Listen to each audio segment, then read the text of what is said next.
Okay, welcome back, YouTube. It's Vicente here, and hope you enjoy the video at this summer day. Yeah, it's really a warm day. It's really hot out there. Not sure what the degrees are, but yeah. So welcome to the video. I'm here to talk about Outer Wilds, a game that I played, and it's a role-playing game where you are you play as a character. He is hibernation. He was woke up by hibernating, and he was sent to a colony in space from Earth or so. So yeah, there's a scientist named Phillips V. Wells, and yeah, he wakes you up and you create your character from there. So yeah, so I'm into role-playing games like Fallout or Skyrim, those kind of games. It relies on your teammates, your companions. Yeah, so the gameplay starts out making a character. So I went with the heavy weapon build. This heavy weapon build. Yeah. Plus, I used two-handed on my weight to make it like 3 points. I forgot what I used for my other one. I went for heavy weapons. So I focused on science weapons, and for the first start of the game, I used two-handed, and yeah, that's what I used. So you'd be sent into like this planet, for what it was called, planet where a lot of hardworking stuff, like the labor's really harsh. Forgot what it was called,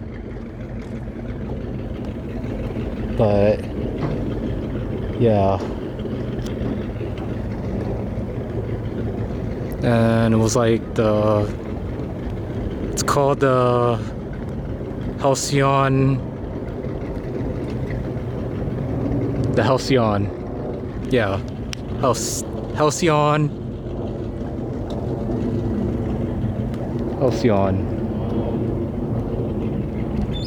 Colony. So he like feels Wells like got you on a mission. You meet your first companion, and her name is Pavali, and she's an engineer. Oh yeah, I choose engineer to rank up. So I was thinking, like, because you're using heavy weapons, they're gonna burn out the repair. So that's why I went for engineering. And after watching a Fallout video, but yeah, so I really feel like heavy weapons machines are overrated, but whatever. I mean, I like it too. Yeah, the heavy weapon.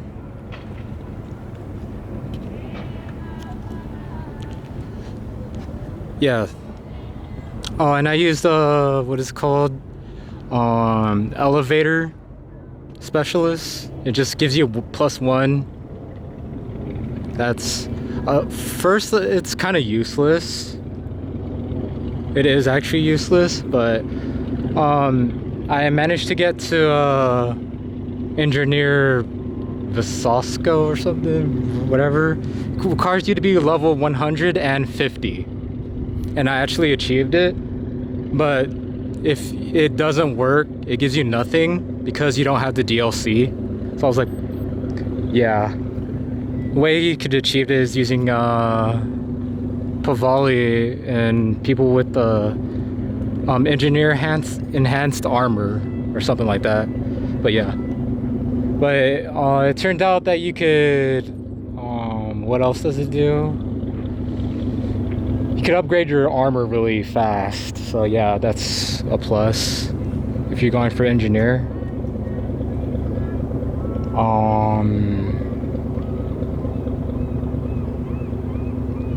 Yeah, so I leveled up the science weapons. And that paid off, actually. There was like 4 of them. Because they're like the best weapons in the game, I would say. You get the shrink ray. This, the first one you could find, it's like a club. But that one's like the only one I didn't use and never tried out. The other one is the control ray, like you can mind control. And the one in I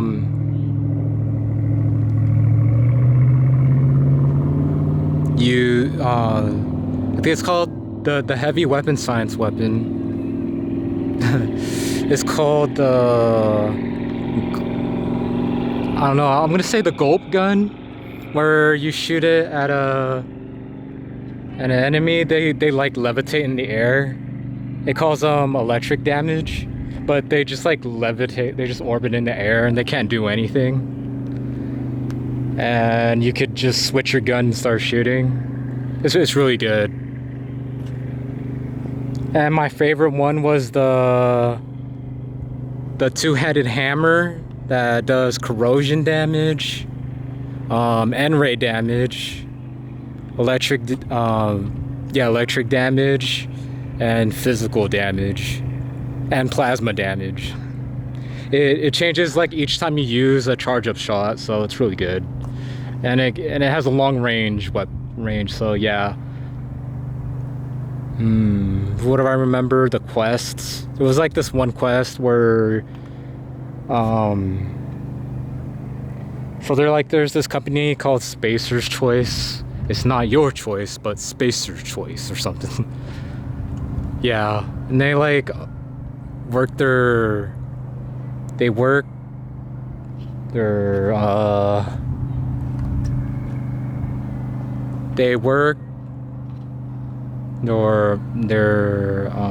employees off until they're dead, and they don't get paid much. And if you're sick, their like medicine is very scarce and you just die. They just bury their dead. And there was this one quest I remember, like one person like took his life, and they like the marauders like stole his teeth. They're like gold teeth. They're like worth a lot, and they're like apparently they're like passed down or something from family, which is, I don't understand about that.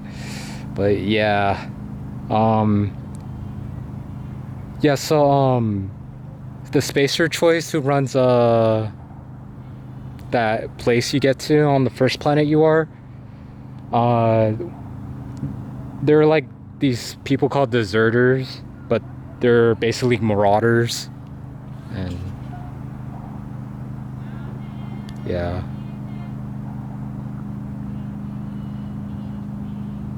so yeah.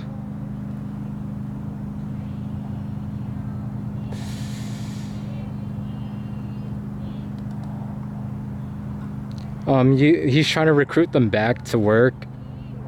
But yeah, the person that does, there's like this soil that has never been working. soil, and apparently she's been using, who runs the place has been using dead bodies to grow the plants. And yeah, I decided to shut it down. Yeah, there's nothing you could do. I mean, marauders, and yeah, I wonder who's like funding the marauders, but I don't know. You get like a lot of discount, your reputation goes up and stuff. Or like people that are there. Yeah. Okay, what I feel about this game is I knew like the game doesn't want you to go around just like messing things up. Like its theme is like bringing like the colony together the best as you can, but it's not gonna go well if you can't have blood on your hand. So yeah. Damn, I'm losing my head.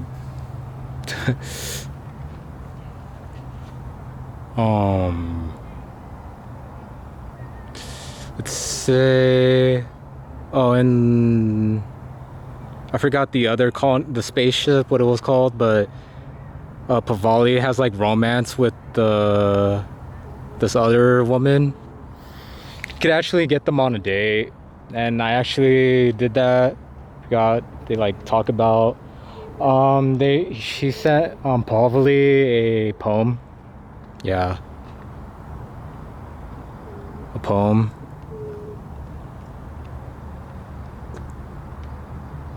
And the poem, like they were flirting.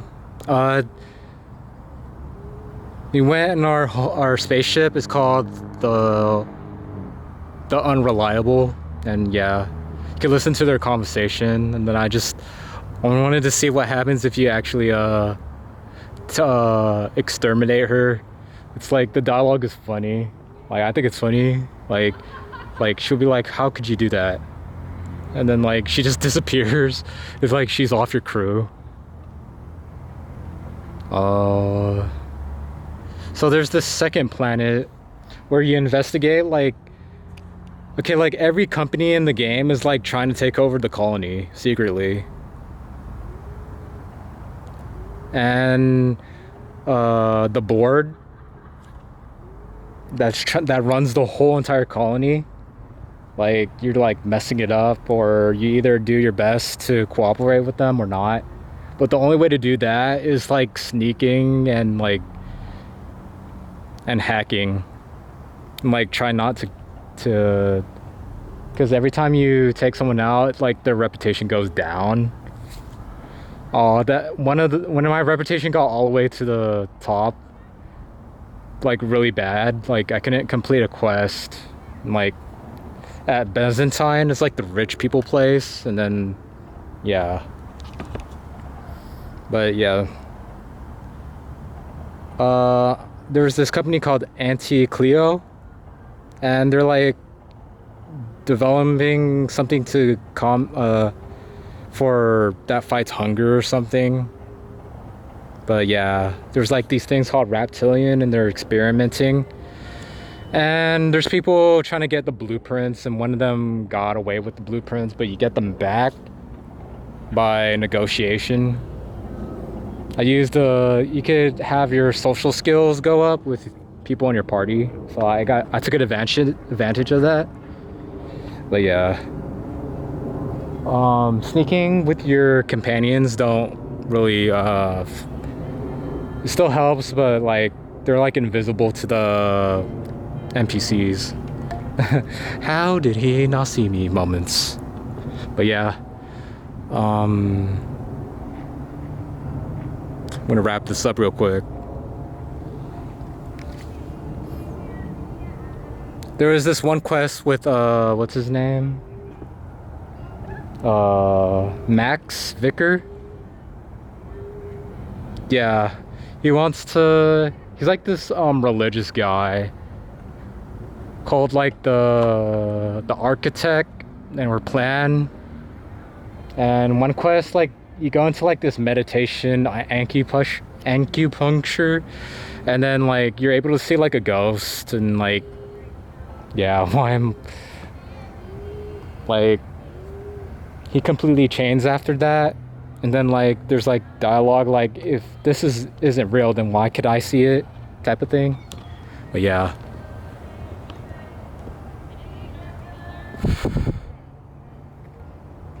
And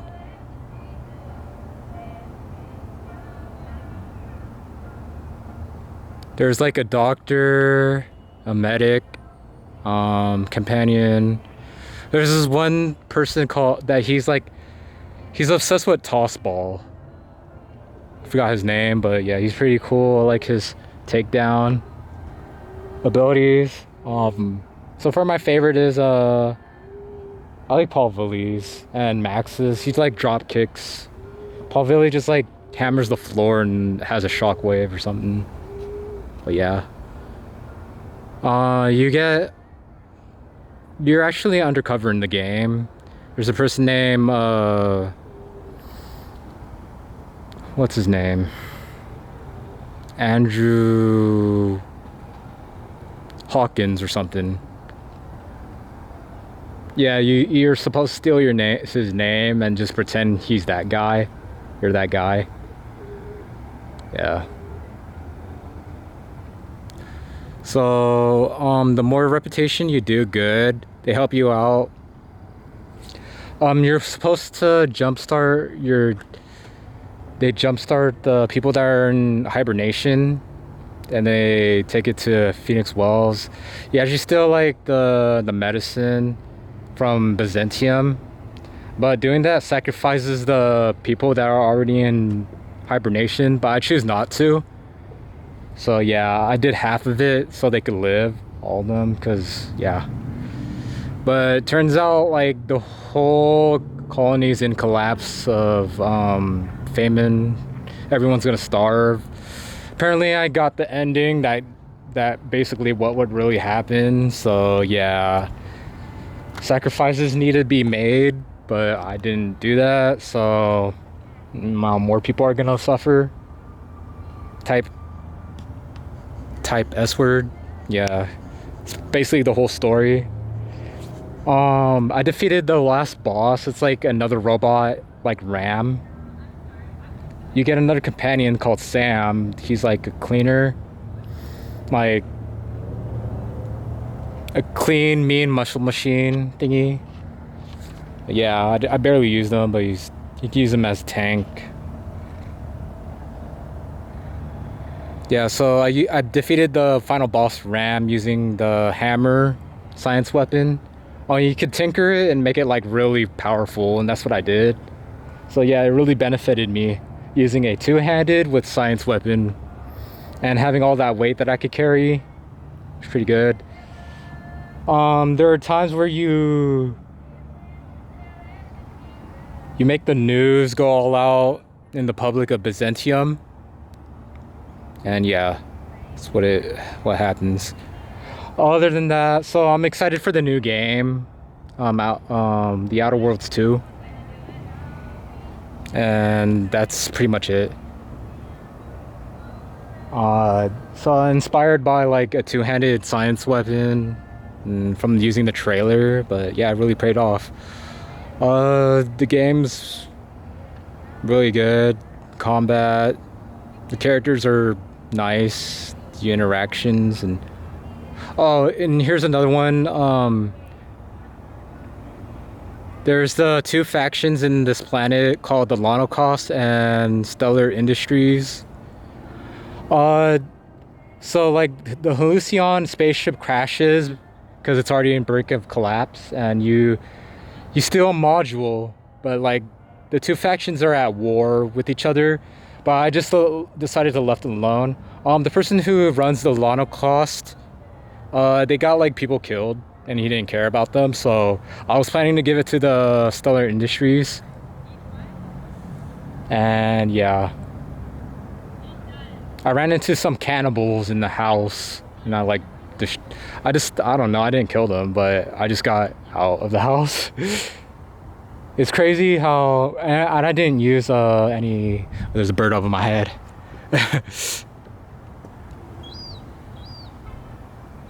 Yeah, so I didn't want to use any of the freaking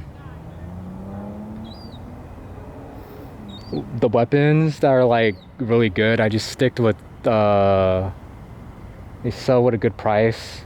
Oh, you can make the weapons pristine and you could sell them at a high price, so I did that. So yeah, so I took advantage of those. Then and I used the vending machine perk where you could sell your items in the vending machine.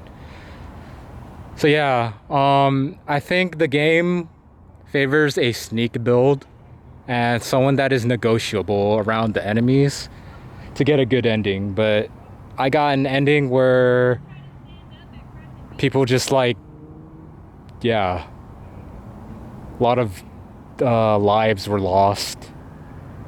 And the person that was like related to the higher ups of the board of Halcyon like was unsatisfied. So yeah, other than that, I think the game was really good. And yeah, so that's it for this video right now. Like and subscribe. Thanks for watching. Peace. See you next time.